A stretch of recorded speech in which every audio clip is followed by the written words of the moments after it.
Voilà Baba ñuy ñëw parce que dans quelque temps dinañ dem ba Sénégal dem dajeek suñu xarit kilifa de Y'en a marre moom mooy am après yow incha allah di sant ñëpp di gërëm ñëpp di leen ne vous partager parce que c'est très important.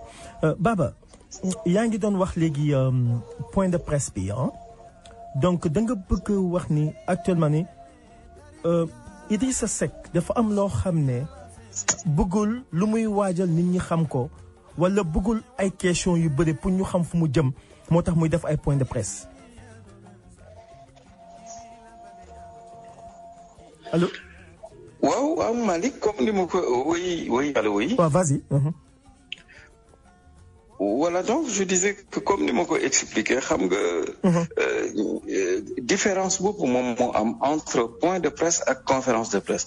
li tax nag ñu constaté que depuis boobu ba léegi depuis élection yi ba léegi kii di le candidat Idrissa Seck à la place donc des conférences de presse moom à chaque fois point de presse lay def donc ça veut dire que am na loo xamante ni bëgg ko dévoiler parce que comme ni ma ko waxee point de presse dafay doon loo xamante ni toujours rek da ngay génn daal di indi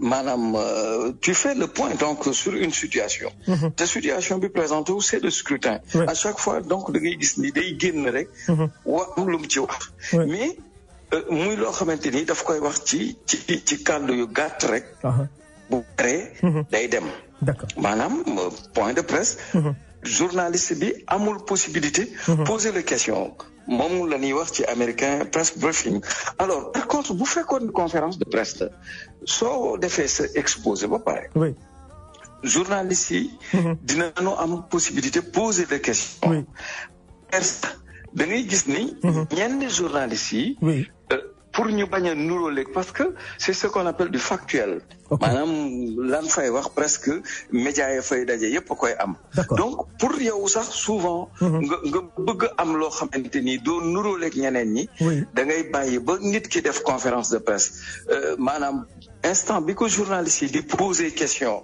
tu vois ci communication bi mu def ak xam nga ci l'actualité donc générale surtout par rapport ak li nga xamante ni moom la doon développé yow da ngay gis ñoo xamante ni dañuy bàyyi ba mu jóg su jógee ñu daal di koy kar taxaw ak moom fële ñoom rek jéem ko poser question yoo xamante ni dañ ciy profité pour mun a am lu nu traité loo xamante ni day waroog li ñëpp am alors nga gis ni kon moment la boo xamante ni journalistes yi dañuy am liberté poser la ay questions yu bëri te xëy na lu mel noonu du lu mu bëggul journalistes yi poser ko ay questions parce que bu boobaa dina génne li nga xamante ni mooy loo xamante ni njort nañ ni bëggul ñu xam ko voilà bëggul ñu xam fa mu jëm donc la muy préféré mooy lan communiquer ci lan ci ay point de presse loolu moom moo waral muy defee loolu parce que benn conférence de presse ma fàttaliwaat ko lu mu gàtt war na jël waxtu maanaam 1 heure de temps boo xamante ni da koy durer journalistes yi ñu jox leen ay dossiers de presse pour ñu mun a am loo xamante di leen ci sukkandiku pour liggéey ci pour delloo seeni rédaction d'accord donc daal en gros ce qu'on peut dire mooy que am na loo xamante ni ba léegi Idriss bëgg ko dévoiler loolu waral donc muy préféré donc des points de presse à la place donc des conférences de presse. di nuyu monsieur le maire Ibrahima Cissé de Philippesque sur Facebook bi maa ngi koy nuyu bu baax di ko sant Ibrahima Ndiaye Bakamo maa ngi koy nuyu Fama maa ngi lay nuyu di nuyu gars yi ñëpp ñoo xam ne ñu ngi si Facebook di ñu seetaan partager leen vidéo bi très important Baba gis nañu coalition Idy 2019 gis nañ fa ay nit ñoo xam ne tey ok un certain monsieur Diop ok def na fi conférence de presse dina je sais pas ndax mun naa jarul ma koy teg je pense très bien ŋaññi nañu ce qui s'est passé nee nañu recommandé nañu ne ñu bëgg benn gouvernement parallèle Baba situation bi est-ce que c'est propice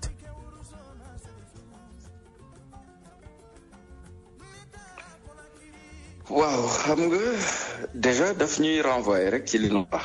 oui parce que Idrissa Seck constaté nañu ni bi mu génnee. oui la mu wax tey ñu constaté ni maa ngi ko wax ci cadre la coalition Idy 2019.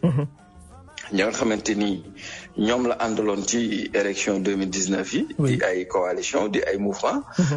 gis nañ ñoom ñëpp ni keroog ndaje moomu nga xamante ni mi ngi ko doon def mu point de presse bi. ñoom ñëpp ñu ngi fa teew di fàttali aussi que ni. même boo xoolee Malick Gakou.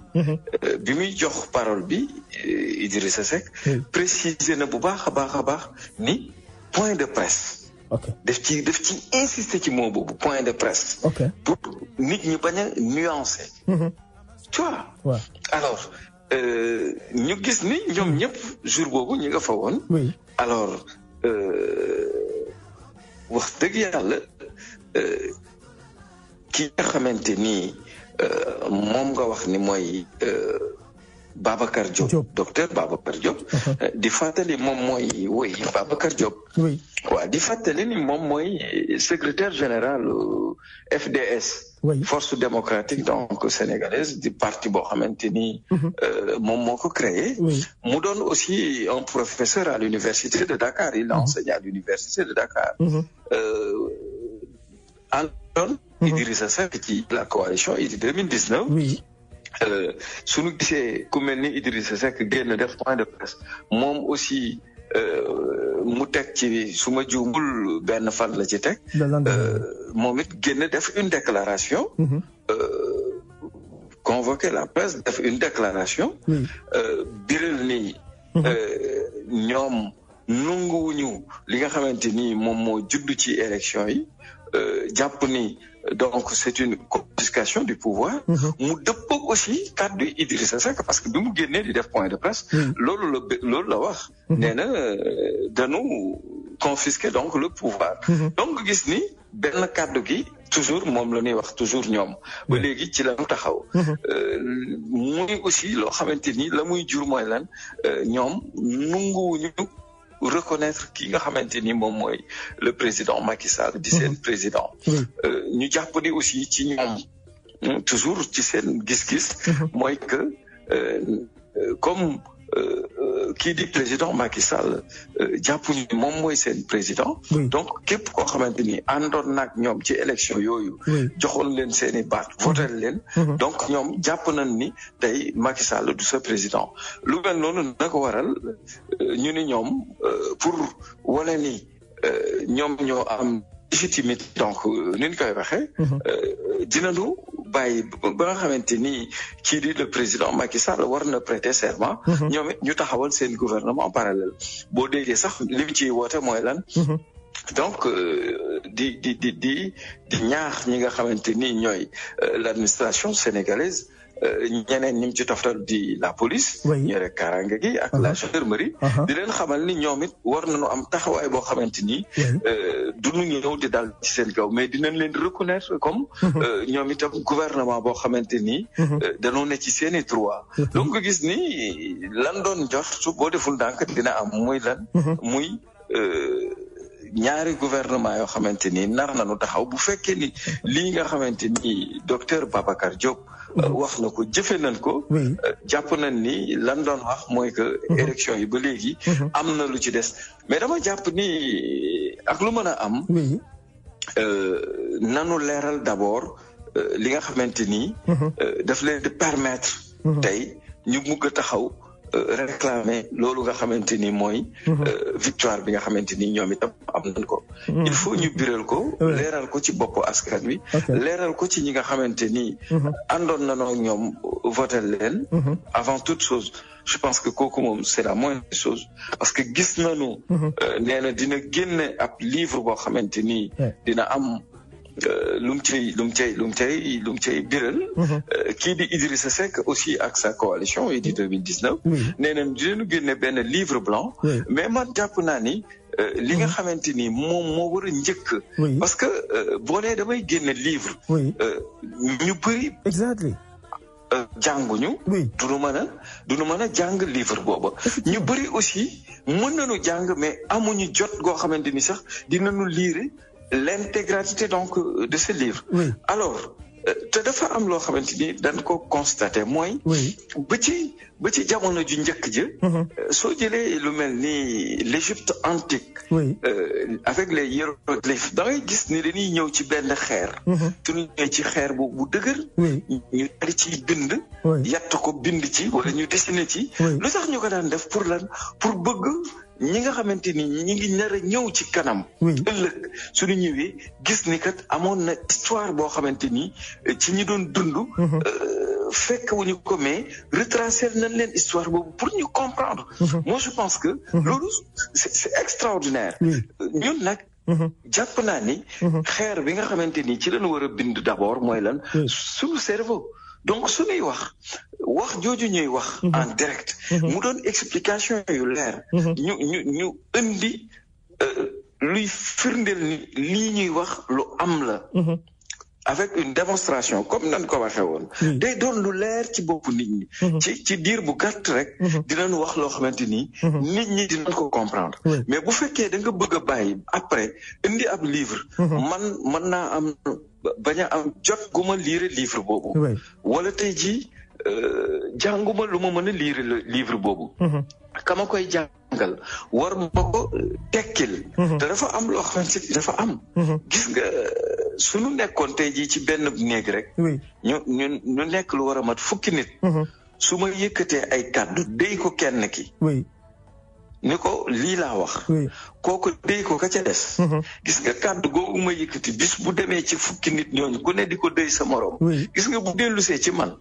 na ma waxe woon kàddu gi day am une déformation d'accord maanaam na ma ko waxe woon day am une déformation donc ñu jàpp ni livre bi tey jii suñ ko bindee na am lu baax la c'est pour la postérité mais aussi ki jàngul suñ ko koy tekkil mën nañ ko tekkile noo xamante ni du bokk ak yow la nga xamante ni mooy message ba nga bëggoon véhiculer donc ma jàpp ni li gënoon li nga xamante ni daal moom lañ waroon a njëkk a jiital mooy lépp lu ñuy def d'abord ñu wax ko ba mu leer ci bopp askan wi avant ñu ciy toppatal livre boo xamante ni xëy na li muy ëpp njariñ mooy lan pour la postérité pour que ëllëg ñu xam ne lii xewoon na te position bi lan amoon ñoom. d'accord Baba Idrissa Seck man wóor na ma ne wóor yàlla dafa am lu Babacar Diop wax nii fa la ko jëlee fa lañ ko waxtaanee mu ñëw wax ko ok mais est-ce que tey ñu wóor Idrissa Seck tey wóor nañ leen ne ñoom dinañu mun a dem jusqu'au bout Baba yow gis nga loolu nit ñi lu ñu bëgg a def ak si que Macky Sall nar ak ñoom lu ñu bëgg a def ak population bi est-ce que ils peuvent aller jusqu'au bout est-ce que gouvernement parallèle bi gis nga ni ñoom mën nañu aller jusqu'au bout.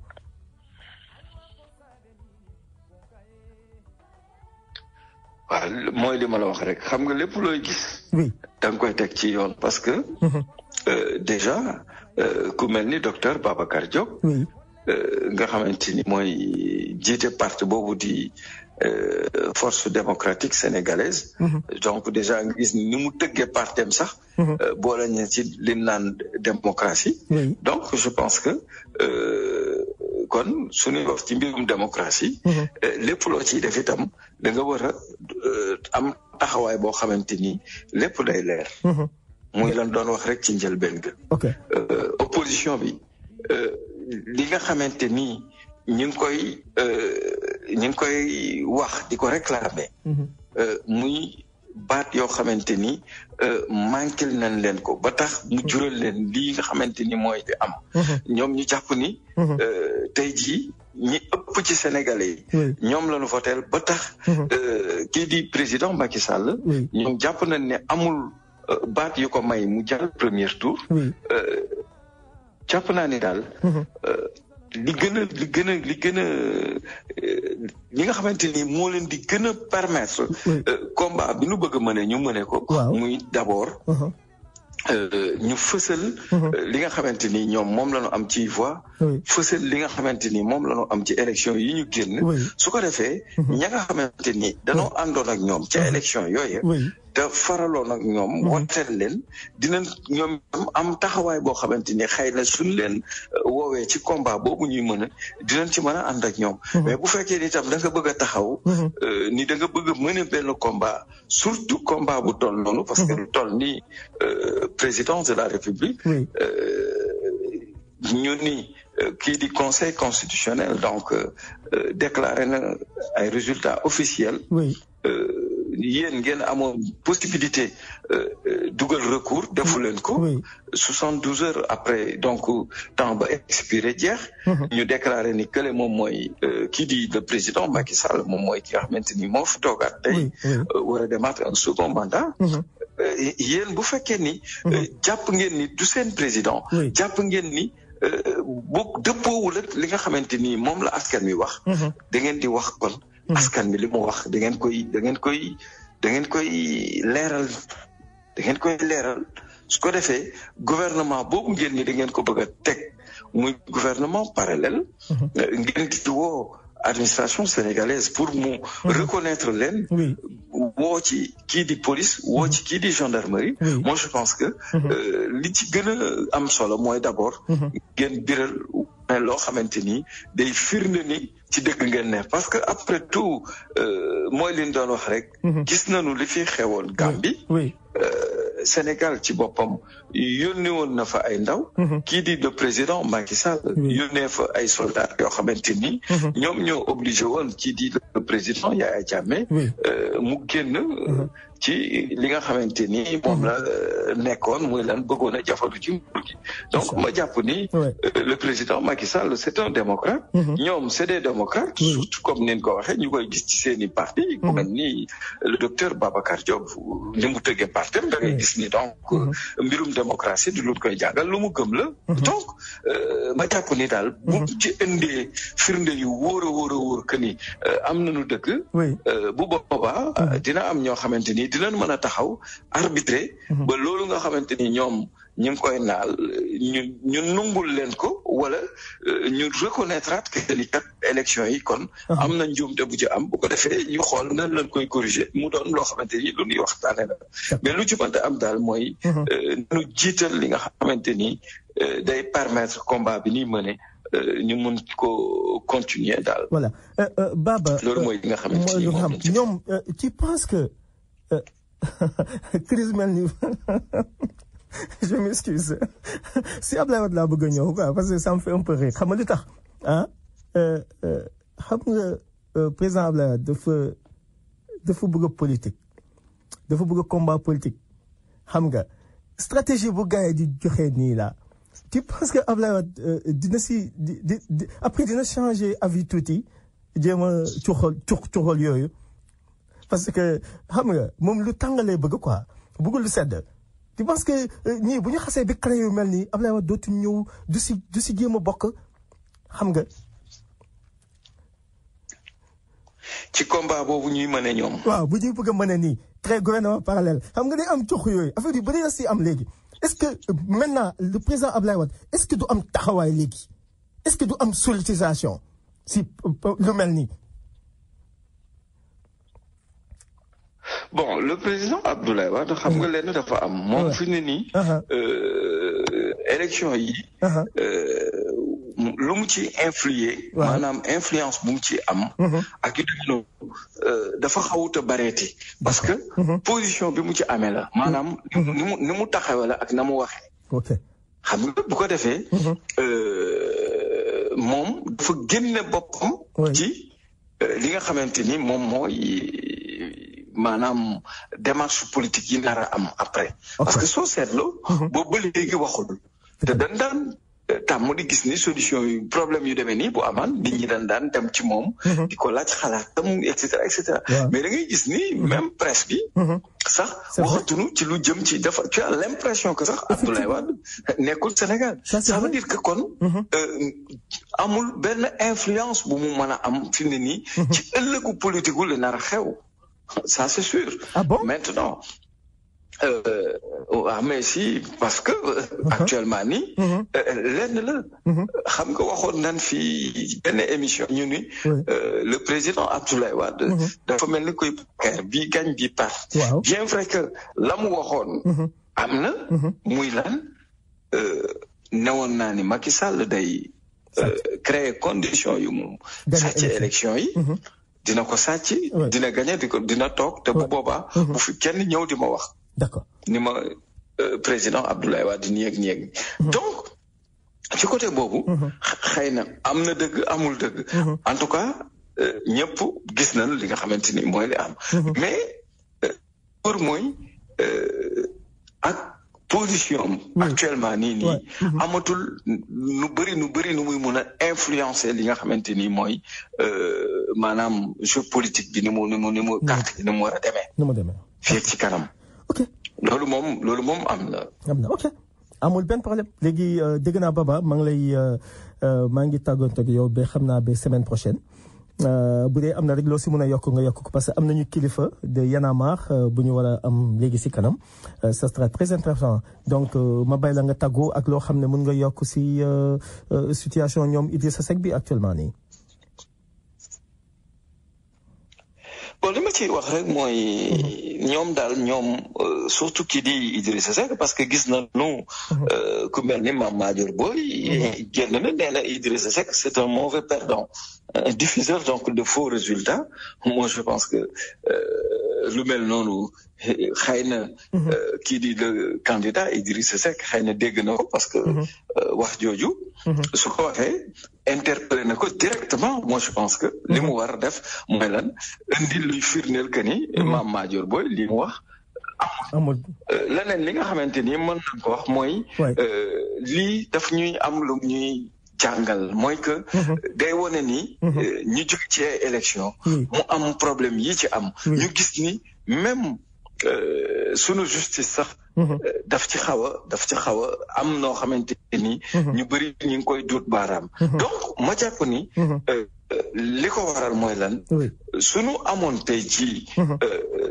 li naan séparation de pouvoir nga xamante ni président du am nenn noo xamante ni day mën a influencer suñu justice ak yu demee noonu ñu am aussi ñoo xamante ni bu élection amatee duñu bokk ci ñi nga xamante ni danoo ngànk état bi du ñoom ñooy organiser ñu am ñoo xam dañuy indépendant bu ko defee lay juddu ci résultat élection yi day doon loo xamante ni du doon lu ñuy laam-laamee kenn du ko contesté parce que ni nga xamante ni moom la ñu organiser suñu état parce que bu ñu jëlee tey dëkk bu mel ne États-Unis kooku ngeen ne imaginez seen première constitution bi ñu njëkk a defar États-Unis ñu ngi ko defar en 1781 pour vous dire après lañ ko modifié waat en 787 lañu rédigé waat constitution bi nga xamante ni tey jii moom la États-Unis di doxal ba fii ñuy wax ni constitution boobu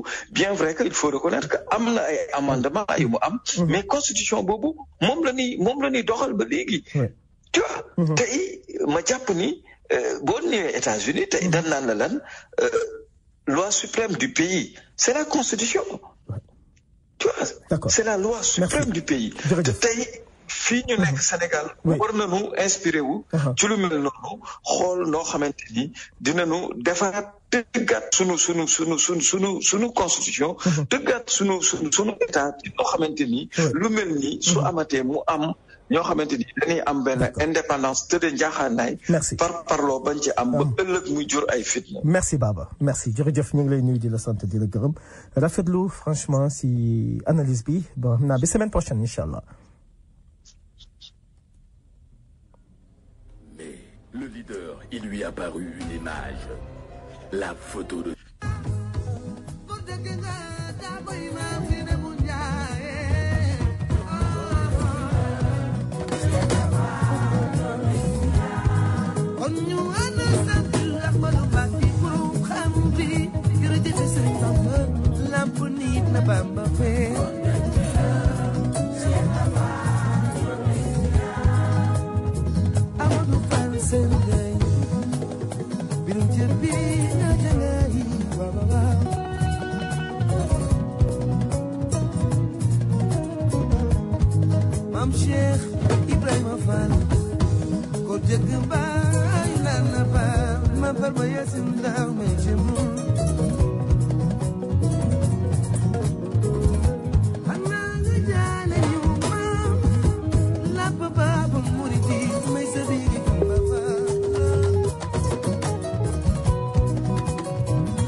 salaamaaleykum gaañ yi maa ngi leen di nuyu ñi ngi ak kilifa si line bi kilifa ñu ngi lay nuyu di la sant bu baax a baax nga baal ñu nag si 6 heures lañ la waroon jël mais ba léegi affaire jafe-jafe communiqué bi la loolu moo tax mais mën nga nuyoo ak auditeurs yi.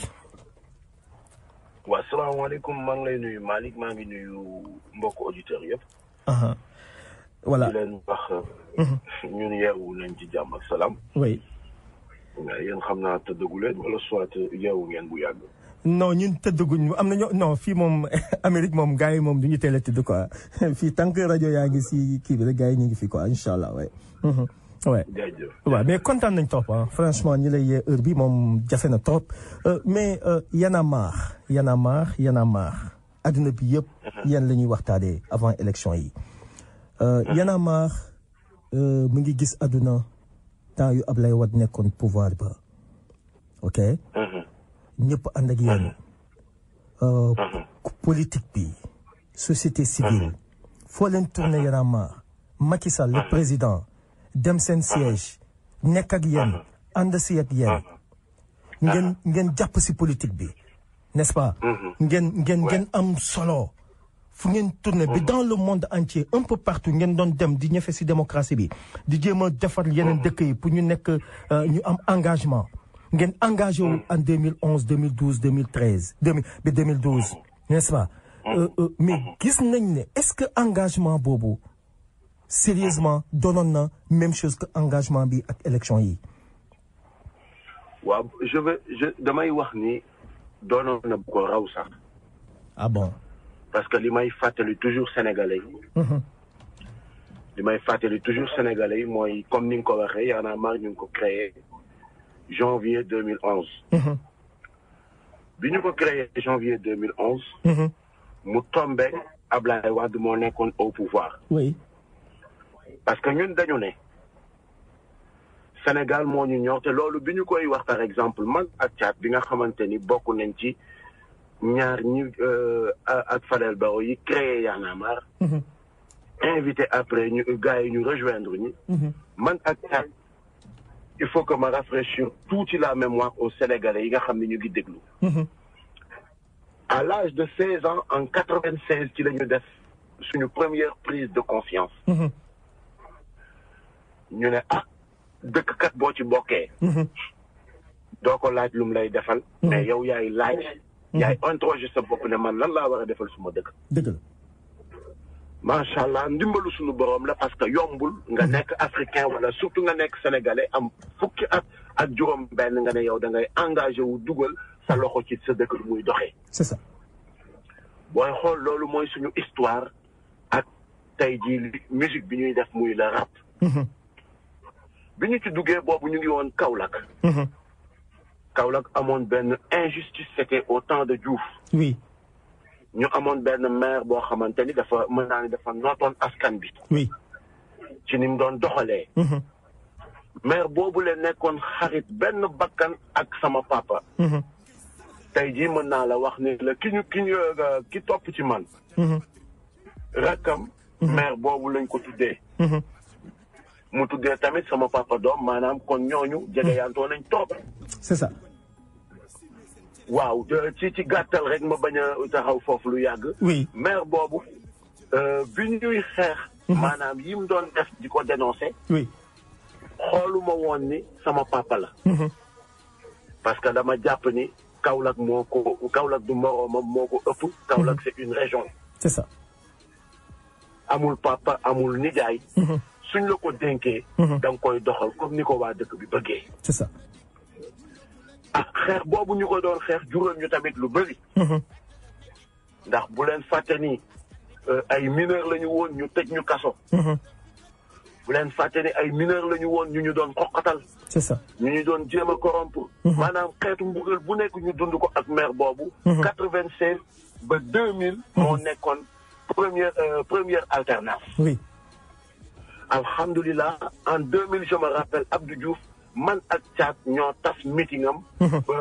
ci période campagne électorale bi maanaam baaturul campagne ak Kaolack. oui parce que ñun ñoo supporté meeting bi. regroupé suñu ay boy.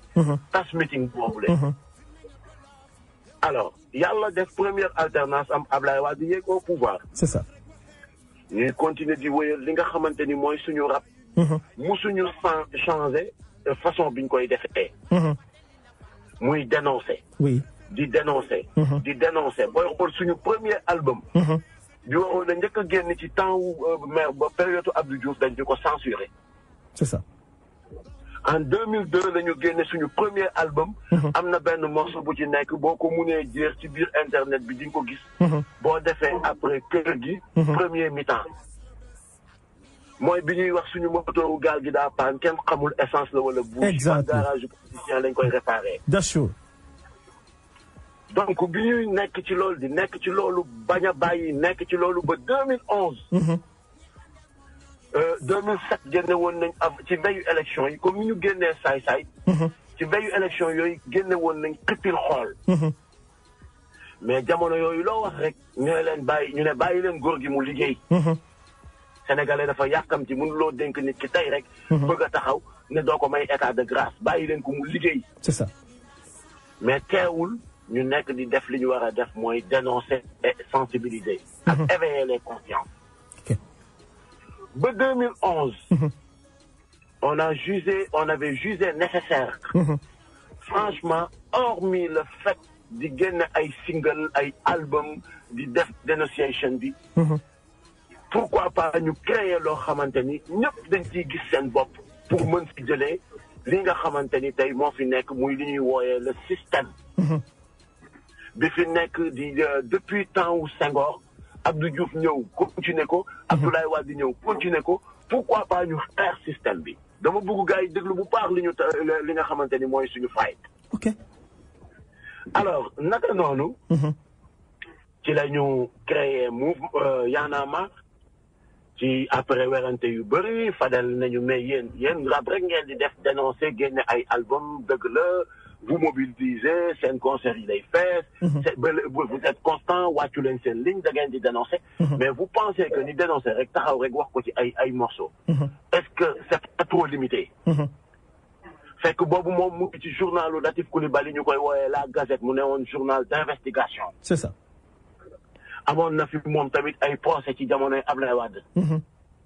ñun tam ñu ne ko mais yow tamit da nga jàpp ni bind rek mooy jëmal réew mi kanam wala mooy éveillé yéen déjà journal sénégalais yi dañoo tayal surtout magazine ngeen di def. Plus de 1000 personnes du leen lire. Magazine semestriel la. C'est ça. mu ne ñu waxtaan ko clashante. after on avait trouvé jugé nécessaire que ni way ku ci nekk am nga dëgg. ku ci nekk li nga wax sama dëgg la ñu ne mais léegi lan la ñuy teg. ci la ñu xalaatee ñu ne dañuy teg loo xamante ni. Sénégalais yi dinañ ci gis seen bopp.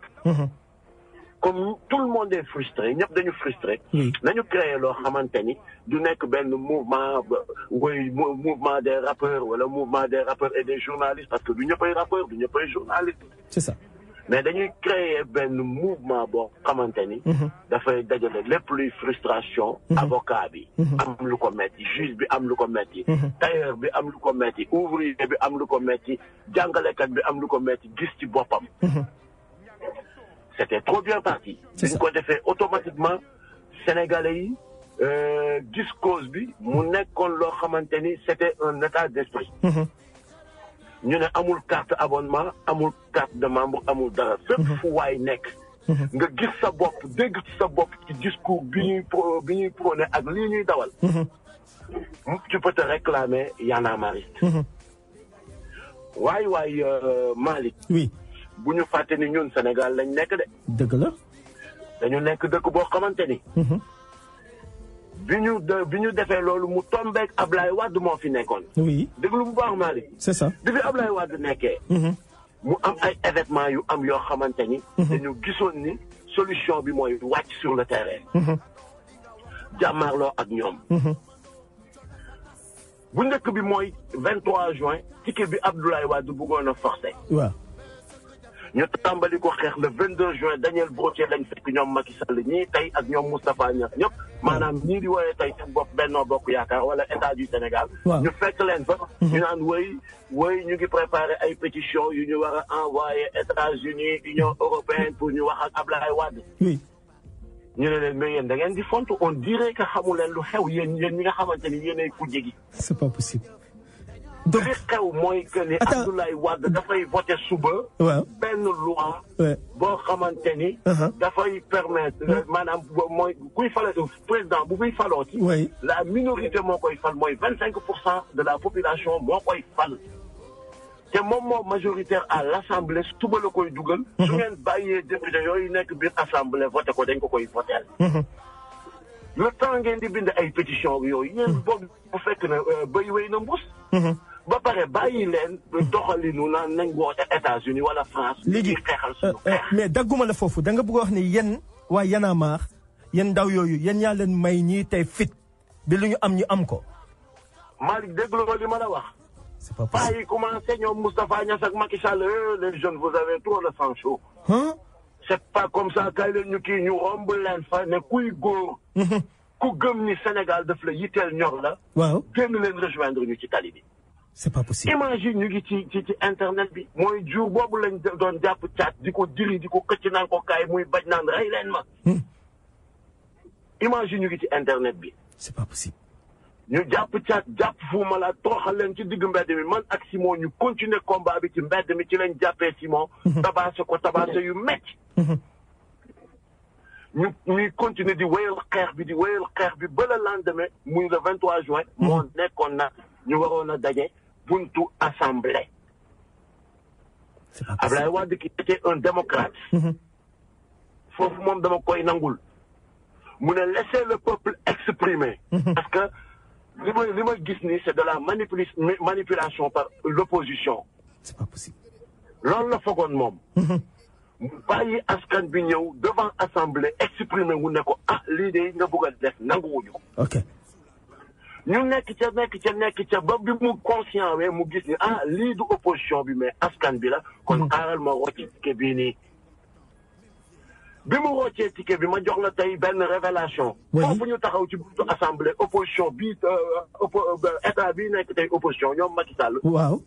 liñ doon wax mooy nañ leen jubali palais pour déloger ko. c'est pas possible. ñun ñu taxawaat en bouclier ñu ne leen ku nar a jubali palais suñu kaw néew ngay jaar Ablaye Wade a été élu démocratiquement. oui. su ngeen ko bëggee gagner dem leen élection ak moom. loolu moo amoon. fii wallahi azim laa la waxal nii ñoom Moustapha Niass ñii tey. oui. naan nañ leen dem pale ba délogé ji ko.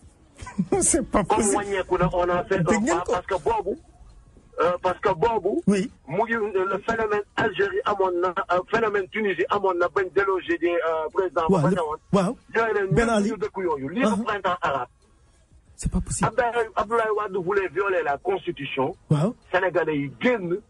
Macky Sall génnewu leen Moustapha Niass génnewu leen. Y'en a marre génnewu leen kenn génnewu leen c'était spontané Sénégalais yëpp génn tekki seen bakkan Abdoulaye Wade comprendre loolu dégg askanam wàññeeku. Cela ne veut pas dire que nag dañuy dem palais. délogé ko bu boobaa. démocratie bi ñu am dañ koy delloo day dellu ginnaaw wala dañ koy dëggate. Ils ont compris cela. nit ñi ñibbi seen kër Abdoulaye Wade reculé peuple bi am ndam mu nekk la première victoire la première bataille remportée par le peuple sénégalais debout. c'est pas possible. ñuy di dawal ba after Abdoulaye Wade bëgg a forcer. troisième mandat. oui. ñu gis ni aussi c'était un combat boo xamante ni on devait le mener. ci mbedd mi. bi ñu nekkee tam di ko mëne ba suñu institution yi nga xamante ni. dañ leen mës a manipuler ça date pas d'aujourd'hui.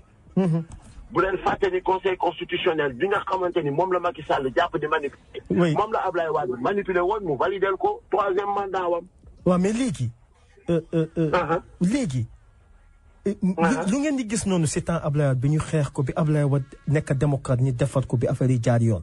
bañ ko jëlee foofu. mais gis nañ lu raw loolu ngeen teg si seen bët. maa ngi ñëw Malick. waaw vas-y maa ngi ñëw de. waaw. maa ngi ñëw xool léegi bi Ablaye après ñu dem élection. Ablaye Wade ñu yóbbu ko deuxième tour. mu nangu ni voilà jeex na temps am jeex na. alors mu dem Macky Sall ñëw. Macky Sall ñëw en 2012. oui. bi mu ñëwee bi muy dem deuxième tour dafa ñëw seet suñu siège ne dafa bëgg. voilà ñu ba participer ci second tour bi ñu ne ko hey soo ñëwul woon ñun ci liñ nekk ci loolu la ñuy nekk pour ñun lii suñu xeex la. empêcher Abdoulaye Wade d'avoir un troisième mandat. Pourquoi? Parce que bés bu ko amee mooy dinañ am une régression démocratique. c'est pas possible. defaluñ ko ma Samba defaluñ ko ma Demba dañ cee dal rek. ñëw deuxième position. ouais. alors ñu continuer campagne bi doggali bi ba noonu la yàlla defee bi ñu demee deuxième tour Macky Sall gagné. kon xam nga dañoo suivre suñu logique. on n'était pas avec Macky Sall. ça c'est vrai. bi Macky Sall ñëwee 2012. fekk bi ñu toogee wax nañoo ak moom lu leer naññ ni midi. Macky Sall jël ay engagement xam nga gars yi dañ naan ay promesses la def. il a pas fait des promesses il a pris des engagements en tout cas chez nous il a pris des engagements. ok. 2013. su ngeen fàttalikoo bu baax a baax mais nag xam nga après 2013 le plus grand groupe de presse dafa ñëw bokk ci ñiy jiite. te ce plus grand groupe de presse muy GFM. il a beaucoup participé sur les œuvres de Y'en a marre daan ko wan Sénégalais yi. dama bëgg Sénégalais yi dégg bu baax li may wax nii. ok. mais malheureusement. bi ñu gañee ñoom dañu dem Youssou Ndour dafa dem dugg ci gouvernement bi ñuy gérer. tey jii l'histoire nous a donné raison parce que gis nañ ni. Sénégalais yaa ngi ko doon waxantu naan way GFM groupe Fal Macky la nit ñi di ko laam-laamee di kii nii affaire yooyu mais léegi gis nañ ni lu leer nañu ni midi la. voilà. parce que gis nañ rôle bi ñu joué ci élection yi ñuy passé. tu as vu ça. alors ñu def suñu premier rassemblement en 2013. rassemblement boobu mu ngi tuddoon dige bor la góor ca wax ja. les Sénégalais encore mais yéen kii 2012 lañ ko fan. 2013 ngeen bëgg yéen nag da ngeen a ëppal te yàkkamti. c'est ça. mais may leen ko état de grâce au moins ñooy leen Macky Sall kenn waru ko may état de grâce parce que. il a fait 9 ans avec Abdoulaye Wade. oui. occupé lépp luy poste yu stratégique contre am na luy état. il devait pas traîner. mais de toute façon ñun. on va rester constant dinañ continuer di ñaax Macky Sall di wax ak moom. il était question période semaine ba moom ne amoon fi problème bu ndox mi. ñu génnoon taxaw def dañoo mar naan. dañoo mar naan ñu ne dañuy def un acte citoyen mooy dañuy dem uti ndox fa mu nekk dem yóbbul ko population yi nga xamante ni amuñu ndox. mu ne non pour mbënd mi mu ne woon mbënd mi waaw. bi mbënd mi amee ñu volontaire nekk ay éboueur dem ba ci gendarmerie ak hôpital yi nga xamante ni ndox bi daf ko nangu woon ñu récupérer waat ko avec les Y'en a marre volontaires Y'en a marre mu nekkoon question wu Sénat ñu taxaw jël ci position ferme ne dëkk bi du toll fii mu toll Macky Sall di ñu rey ak ay question de Sénat bi dañ koy dissoudre kenn du ko fi teg c'est ça Macky Sall on dirait que il avait au moins écouté son peuple ok waay Malick xam naa xanaa ba li may wax nii oui je pense que ni amul fenn foo xamante ni ñu ngi teggi suñu tànk 2013 ñu ay action di jàll ñuy taxaw di wax di jël position. oui 2014 ci la ñu génne ñun waa kër gi. suñu album bi ñu enregistré foofu ci États-Unis muy encyclopédie. oui mu amoon ci benn morceau bu tuddoon jógu fi. jógu fi. mooy même chat yi même chien yi. waaw xanaa jógu fi je pense que ni morceau boobu tout le monde s'en rappelle. c'est ça ndax ba léegi il est d'actualité ñëpp déglu nañ ko. ouais. Donc, pour dire aux Sénégalais que ça, c'est une action parce que aussi nous sommes des artistes. Gisuñu boobu lu waraloon ñu war a wàcc ci terrain bi. En 2014. Mais quand même, on avait fait un morceau de position wax ci wax yoo xamante ni yu naqadi Macky Sall ak nguuram la. Mais ñun on s'en fout. 2015. ñu gis une justice bu ñu commencé di instrumentaliser. ñu def. ndaje bu ñu tuddee woon yoon mu ngi jeng ba amoon ci ay problème ak ay menaces ak le procureur Bassirou Gueye ñu ne ko boo ñuy tëj fii ba suba ci ginnaaw ngoon dinañ la ne yoon a ngi jeng tant que yaa ngi jengal yoon bi yow bi koy incarné ñu nekk ci xeex boobu di ko wëyal ba 2016 ci la incarcération yi commencé yu Khalifa Sall yu Karim Wade ak affaire yooyu mais je pense que ñëpp xam nañ ni surtout Khalifa Sall. d'accord liñ koy jiiñ am na ou amul. mais rapport bi tëj ci Khalifa Sall. oui. même rapport boobu moo wane ni directeur u port sàcc la. directeur u COUD sàcc la. oui directeur u. poste sàcc la. directeur u poste sàcc la. te ñoom ñu ngi ci biti pourquoi parce que. dañoo nekk au pouvoir. ñi nga xamante ni ñoo newoon nguuru Ablaye Wade. amul kenn kuñ ci tëj ci kaso bi pourquoi parce que dañoo nangu ñëw transhumé dugg ci biir. mais ñu gis ni justice su kumba am ndey kumba amul ndey la parce que Khalifa moo taxaw dëggal boppam ne dafay nekk opposant looloo tax Macky Sall tëj ko. mais boobu liñ ci mën mooy wax ci suñu xalaat def ci. mais duñu ay militant wu Khalifa kon duñu wàcc ci suuf di ko xeexal combat boobu. c'est ça. alors 2017. 2016 boobu lu xewaat. oui. 2017 moo ci topp lan moo xew. référendum moo xew.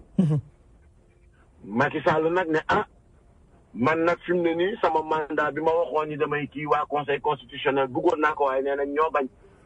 man dama gisoon ñu dem référendum kaay ma wax tey sénégalais yi ni leen opposition bi dañ ne woon dañuy boycotter référendum bi. ok. ñun ñoo daje ak ñoom ci la ñu defee front ñaani bañ na ne leen il n'est pas question ñuy boycotter une élection. donc tu as vu yow affaire yu ngay wax nii la dagguma la mais. oui. non parce que d'habitude sénégalais yi dañoo am habitude naan way Y'en a marre dañu toog seetaan seen engagement 2011 2012 bokkut ak li ñu def ak Macky Sall. oui defuñu ko ak Abdoulaye Wade xaajaat bi. waaw mais yéen da ngeen daanal Abdoulaye Wade. une question de 2011 2012. Macky Sall c'était une question de 7 ans nga war a nekk di xeex ak moom. yoruloo lenn lu dul un mouvement boo xamante ni.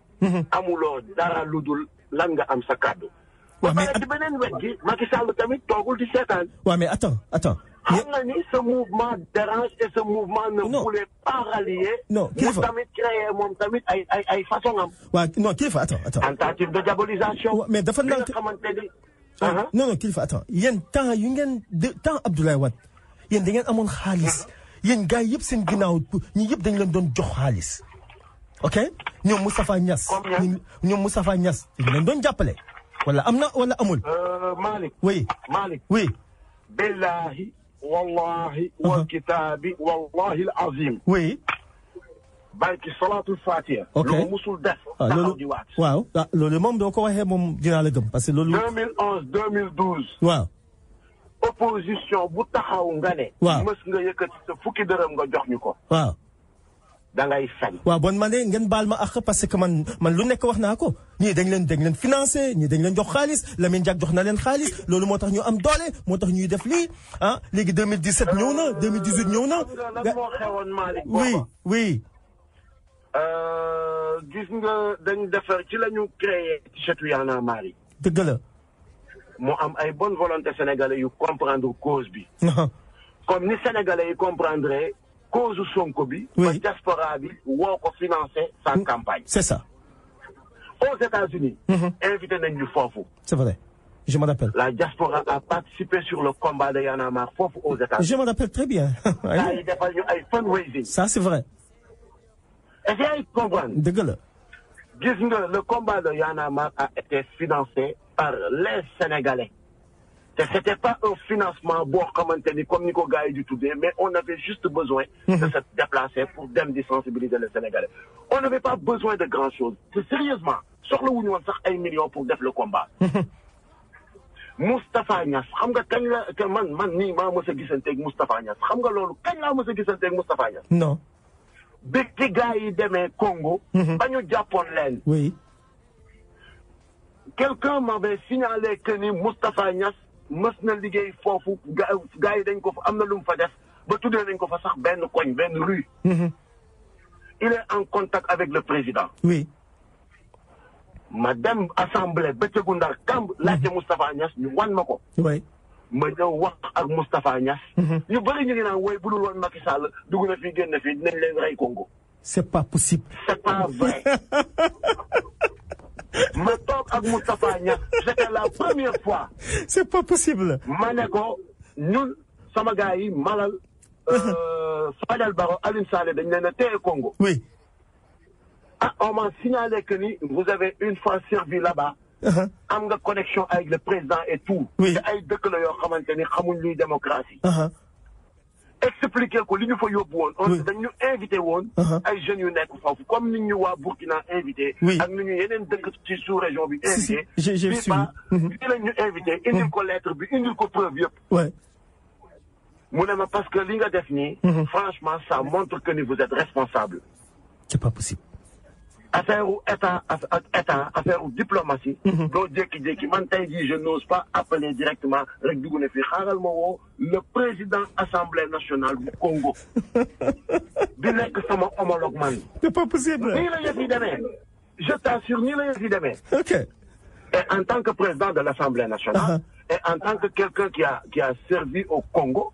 il a appelé. franchement président kii bi woo ko mu ne ko ah ñooñu de suñu waa dëkk lañ waa Sénégal lañ. c'est benn jeunesse la boo xamante ni. newuñ ci lu bon.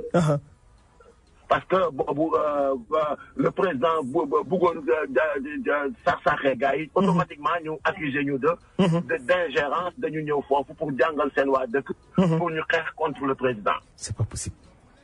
Moustapha Niass fax kii yi ma ko jox envoyé ko ne ko lii mooy motifu lettre bi. bi ñu gisee lettre bi ni que ni waa Congo dañu invité woon juste pour ay échange. waaw. alors là ñu gis ni gars yi yëg nañ li xew. information bi ñuy véhiculer du loolu. kon ñemeetuñu ci avancé ci lenn. c'est pas possible. nii kese la demee. ñu naan woy da ngay gis sax ku naan woy bu dul woon Macky Sall ñu rey leen Congo tey jii ngeen taxaw di ko xeex ak di ko saaga. may leen ngeen vous n'avez rien compris dee leen toog rek di. mais écoute je suis très très très content affaire bi leer ni parce que lu ñu teg ci seen bopp ci situation bii xam nga c'est-à-dire que dafa doy waar donc. ñun biir rek lañ ñu jiiñul parce que ay góor lañu. te loolu yëpp on a compris bilaay non ça xam nga tey dafay neex ngay waxtaan. waaw. parce que on a compris quoi. et puis c'est normal ah Macky Sall comme ni mu tëjee Khalifa Sall. oui c'est ça. comme mënul tëj Kilifeu ak Thiat ak ay Fadel Barro. oui. léegi li muy def mooy. parce que ñun dénkuñu ñu dara wax dëgg yàlla. merci jéem nañu fi sax bi ñuy def suñu campagne parallèle ci benn élection yi. oui. jéem ñu. tafal mayonnaise ne oui on a reçu un argent occulte 300 millions mu indi fi coow lu rëy. c'est pas possible. Mais alors que lépp ay fen la suba ba tëdd jot. c'est pas possible. Mais malheureusement xam nga lu ma metti ci affaire bi Malick. Non. Les Sénégalais ont suivi Macky Sall sur son jeu. Effectivement. li may wax ni dafa am de. dañ ko suivre trop ci ay jeux moom. mais ñuy diaboliser. mais ñuy diaboliser. kilifa. Sénégalais yëpp dañoo taxaw di ko dooleel naan woy dëgg la kay dëgg la non damay toog Malick des fois ma toog foo xamante ni duñ yëg sama présence. léegi ñu ne waaye yow booy dégg naa sax Macky Sall jox da leen di jox chaque mois mu jox leen ku ci nekk. 6 millions ba pare ku nekk jëndal nga la kër. je t'assure laa la wax nii Malick. man dëgg naa ko ñun ñëpp dëgg nañ ko. ñun dëgg nañ ko. xam nga c'est-à-dire mais léegi. li gën a metti ci suñu combat. kilifa du taxaw. voilà dese nañu 2 minutes kilifa est-ce que mun nga may waa Amérique benn favor c'est la radio des voix des immigrés. mun nañu jël waaw non benn favor nga may ñu favor semaine prochaine. waaw favor waaw nga may ñu favor semaine prochaine. ñu jël 1h30 minutes boo xam ne parce que xam nga lu tax ma wax ko. dama bëgg ngeen seetal seen bopp parce que la voix des immigrés c'est partout dans le monde diaspora bi. ok Malick nga fi émission bi yem nii. waaw. nous avons trop de choses à parler et je suis cette radio la voix des immigrés. merci beaucoup jërëjëf. te dañu am respect trop ci diaspora bi. merci jërëjëf. parce que tey diaspora bi le même combat bi ñuy mëne ñun fii sur le terrain moom la ñu nekk di mëne. merci. mënuñu ñëw mais ils sont conscients que ni le pays va mal. dëgg la. amuñu problème yi waa Sénégal am. mais ñoom tey jii ñoo toog foofu di jéem a xeex Sénégal. par leurs moyens. merci beaucoup. merci. kon teel émission bi fi mu yem nii. waaw boo buggee chaque semaine. waaw. 6h du matin daf may jaral ma dugg ñu def émission bi. mu leer nañ. mais parce que il faut que mu leer parce que xam nga lu tax diaspora bi dañ fiy def ay émission dañ fiy wax ci tali dañ fiy wax un peu partout ñi leen di ŋaññi di leen di wax loo xam ne yàlla xam na ne boo waxul lii duñ ko xam léegi temps bi jeex na. il nous reste 1 minute mun nga tàggoo gars yi semaine prochaine ñu jëlee ko fa ak 6h du matin parce que dañu amoon problème communication ñu ubbi antenne bi nga wax ak ñeenti personnes yoo xam ne affaire yi dina leer parce que quand même expliqué la ñu ngi ci tournoi boo xam ne peut-être dina am benn gouvernement parallèle bu ne rek te loolu yëpp ak yéen ak ñu ngeen def yëpp war nañ ci waxtaan loo xam ne vraiment di ngeen ci joxe seen position n'est-ce pas est-ce que mën nga tàggoo dans 20 secondes. maa ngi wax ñëpp ñuy déglu la voix des immigrés. oui. Ne vous découragez pas. merci. te bu leen déglu. coow li bari na. mais Sénégal daf ñu ñor. dafa ñor képp kuy sénégalais te xam naa ñi mu ñor ñëpp. te dinañ ci jokkoo ak yéen. jërëjëf ñu xool dëkk bi nan la ñuy continuer defar ko. de toute façon ñun duñu mës découragé. jërëjëf. di leen jox rendez-vous ne leen. semaine prochaine incha allah dinaa duggaat ci rajo bi. ñu wéyal waxtaan bi. lépp gën a leer. jërëjëf merci ñu ngi lay sant bu baax di la gërëm voilà.